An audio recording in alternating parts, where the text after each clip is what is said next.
Hindi pumasok yung sahod. Meow, meow, meow, meow. So, magpapasalamat ako pumasok na kundi sahod. So, para mabuo natin, sabi ko ngayon 3,000 sa dalawang beneficiary, ibigay natin itong sobra. Baonin yung dalawa, ha?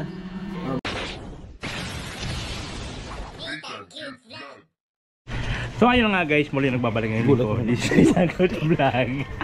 Gulat ako sa ito. In for today's video, kasama natin si Joey the Great. Samahan natin siya pagpunta dun sa kanyang mga beneficiary. Yung pinabahayan dyan. Yung ba yun? Yung sinayawan natin? Oo, ito yun.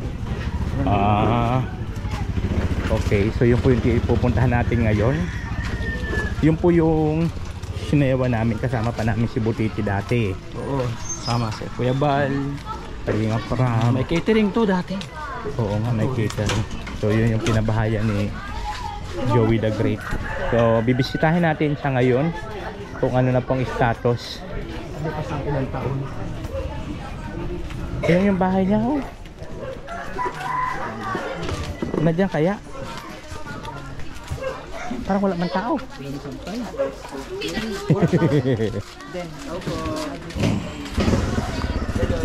Ayan guys, dito kami sumayaw. Diyan kami sumayaw sa harap dati. Tapos yung catering dito, dun catering dati.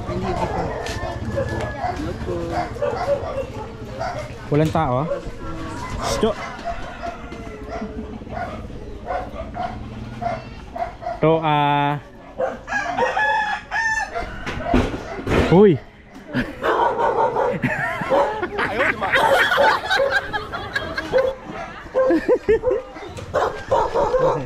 Sige po. Ba't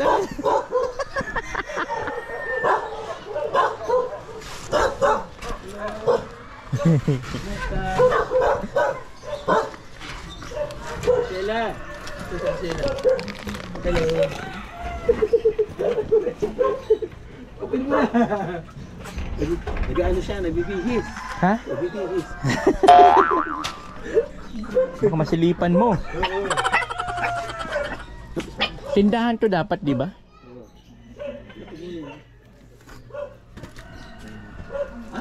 Okay na pasok. Ayan. Okay na pasok. Ang daming dekorasyon. Kakatapos lang maglaba. Kakatapos lang nila maglaba. Ang daming dekorasyon. Okay na pasok. Okay na pasok. Ayaw nga pala guys, ito pala si nanay ay hindi nakakapagsalita. Bukas ng ilaw na. Ilaw kayo. Pero nakakarinig yan, Joey. Ito ba? Nakakarinig yan siya. Hindi lang makapagsalita. Oo. Alam mo yan? Dati, siya yung sumayaw dito ganun. Dito. May nag-turnover ng bahay mo. Ha? Ano daw? Ha? Tingnan ko daw. Ano tingnan? Saan? Saan tingnan?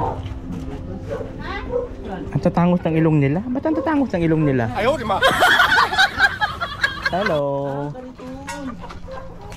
Ibig sabihin, pinapakita niya kariton siya, yung ito daw ginagamit niya. Ay, no, ate. Ay, oo. Si Ate Prani. Nanay niya. Nanay niya. Ito si Ate Prani. Ito lang ginagamit ng mga kanina niya. Ito, oh. Kasi nangangalakal daw siya ulit. Nangalakal. Kaya pala ang daming karton doon yung dating tindahan. Nasalpok daw siya sa bike. Nabangga ka sa bike. Nabangga ka. Tapos, marami kang ano. Gas-gas. Wala ba ito? Sexy pa rin naman na. Oh. Sexy, oh. Oh. Nadala na siya na trauma yung mag-bike kasi napagano. Buti pa si Joms alam niya. Mahina talaga tayo sa language mo. Buti pa si Joms alam niya yun.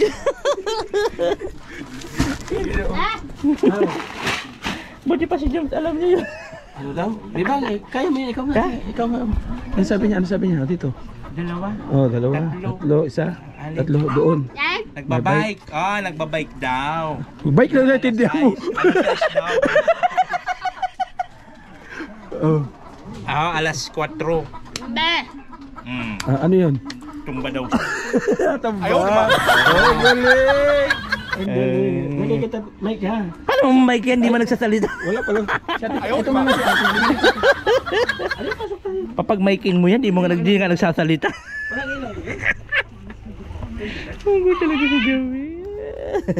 Mahina mo na ng boses mo. Pasok ka na. Oh, may TV ka na.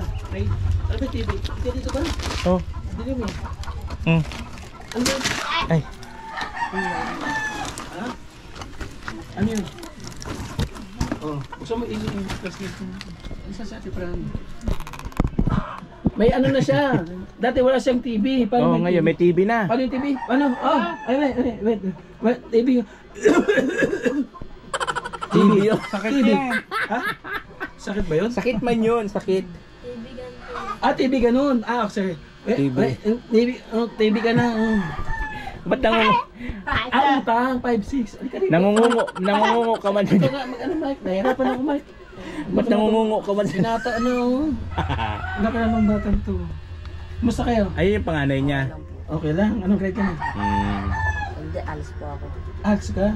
At nag-graduate ka na elementary dati, hindi? Hindi. Anong grade ka lang? Grade 6 yata. Grade 6.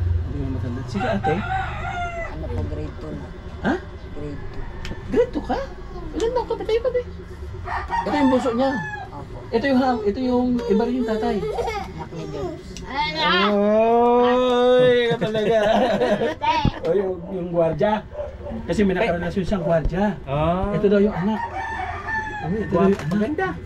Ibig sabihin, gwapo yung lalaki. Gwapo, gwardiya. Bigyan kita may wag na. Anong grade ka? Grade 2 pa lang. Ilan taong ka na? My God, grade 2. Late lang siya magpasok. Wala mang problema yan ang edad, walang problema yan. Importante makapasok. Ano to? Ano to? Ano yan? Sige daw, paliwanag mo na. Republiko ng Pilipinas, national, ano to? National Law. Disaster. Discuss. I am deep. 20 to 510. Ano daw to, Mamalimos. Buloy. Ano ba to? Ano daw ibig sabihin ito ba? Mamalimos. Pag namamalimos sila. Ito pinapakita niya. Nga ginagamit niya yung pag nagmamalimos siya. Nagmamalimos siya. Sige, bigay na natin ano, i-sign ng pag-mic niya. Bigay natin yung kunting pagmamahal. Sheila, oh. Sige, meron kang ano, masarap to. Bike talagang problema mo. O, maghahanap tayo ng hanap tayo ng makakapansin sa'yo. Kakalingap, bisikleta do kasi pangangakal. Yung may ano. May sidecar. Ito yung sabon, from Pandigo. Ayan po mga kababayan. Dilata. Ha? Abigas. Bike daw. Ano daw sabi mo? Gusto niya ng bike. Oo, mag-try tayo na magkaroon tayo ng bike. Oo. Kala ko, ayaw Ito yung grocery ha. Oh, ito yung bigas mo. Oh. Ayan. Ano ba pangalan niyan, Joey? Ate Sheila. Sheila. Oh. Ayan po mga kababayan. Ano? So nandito tayo ngayon kay Ate Sheila. Na kung saan. Dito po kami sumayaw nung ribbon cutting. So hindi pala siya nakapagsalita. No? Na nag-ano siya ng bike. So sana mayroon makapansin at makapagbigay dito kay Joey para po ibigay kay Ate Sheila yung bike kasi ginagamit niya yung pangalakal. Kasi ito yung mga karton ng mga nakakalakal niya. Oh. Ayan, mga karton. Ito yung mga nakukulikta siguro nila ng mga karton. Diba? So, ang ginagamit lang kasi niya yung hila-hila, yung stroller ba yun? Yung ganon, yung hila-hila lang. So mas mapapagaan yung kanyang trabaho at mapapabilis, no? Kung mayroon po siyang bike, yung may sidecar para magamit niya sa kanyang hanap buhay. So ayan po. Sa bagay, no? Ito si Ate Sheila, di ba? Noon pa, talagang talaga yung para sa mga anak niya, may taguyod niya. So magkano yung, sa tingin mo, magkano yung puhunan doon sa basahan? Magkano puhunan ba sa basahan mo? 5 piso bawat isang ano? Hindi, yung halimbawa, totoong yung tapat na puhunan para hindi na lang siya mangalakal. Ito nga sila. Siguro mas nasa nasa 500 ata o hindi ko alam yun.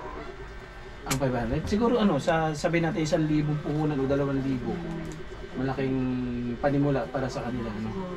Kasi mahirap mag-bike. Di ba nabangga ka? Dito ka. Kaya hindi ko pinapano yan sa bike kasi pagbangga. Abangga ka sa pag-bike, di ba? Delikado. Tapos bitbit mo lahat ng mga bata. Buti nga to, nagsipag-aral na yung mga ito eh. Ito ate, di ko nabutan to. Ito yung pinagbubutis niya dati. Ito yung nakita Si Sanjos Eagle TV. Terus Falcon, ito yung inaampon mo, ang puti. Oh, inaampon niya yan nung nasa 8 months at yan niya. Kita mo dito yung lalaki. Oo. Alala mo na ako. Sabi ni Rich Falcon sa kanya Diyos, ampunin daw yung pinagbubuntis. Wala naman, nandito naman ang lula. No? Kaya priority pa rin. Pero inaalalayan mo pa rin sila. Oo, kasi ito nag-aral. Nag-ano ka rin. Nadalaw. Actually, mag-isang linggo na ako dito, mga kalingap. Nangangamba ako, sabi ko ba, sana pumasok yung sahod bago ako bumalik ng dait. Pinagpipray ko, Sir Gab, ramdam ko yung pinagdadaanan mo. Kasama ko si Mr. J. Kasi kahapon mga kalingap, talagang nasimot yung wallet ko. Eh, tinipid ko yung 200 pesos. Sabi ko, pang hapunan natin yung ano, tapos sa umaga pag almusal. Pag hindi pumasok yung sahod, meow, meow, meow, meow. So, magpapasalamat ako pumasok ng kundi sahod. So, para mabuo natin, sabi ko may 3,000 sa dalawang beneficiary, ibigay natin tong sobra. Baonin yung dalawa, ha? O, baonin nyo, ha? Halika dito. Oo, halika dito. Bibigyan kita. Oo, halika dito. Dito ka. O, dito ka banda. Pipi! Oo, dito ka banda. O, bibigyan kita, o. Naiiyak. Ay, sus! O, sexy nga, oo. Oh. Oh. Eh, basahan. Diyan sa 500 pwede. Saka na yung bike. Kunti-kunti lang. Ayan, ganyan o. Oo. Bili mo ng ganyan. Pordoy pa tayo, pordoy.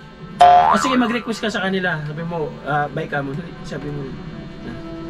Go na yun, o. Ano sila nanonood? Sabi mo, pahingi. Ganun. Oh. Ano sila? Ano? Oh, pahingi. Oh. Kasi, ano ba yan? Karton. Oo. Lagay ng mga karton. Ano to? Pag naghahakot siguro siya ng karton, marami tambak dito. Oh, marami. Okay. So, sige.